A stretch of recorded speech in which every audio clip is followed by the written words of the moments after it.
Hi guys, welcome back to our channel Finance for Beginners. Today in this video I'm going to show you how to use USDJPY in MetaTrader 4.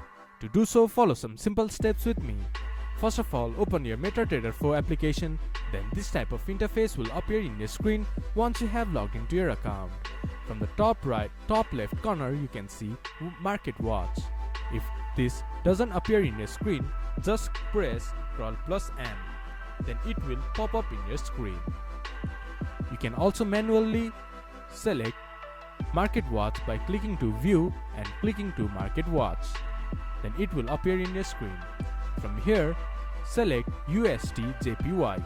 If this doesn't appear in your screen, just right click on here and click to Show All. Then manually select USDJPY.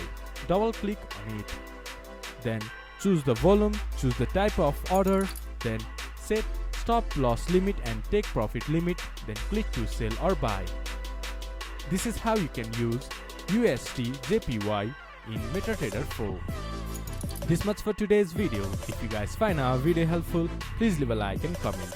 And do not forget to subscribe our channel and hit the bell icon.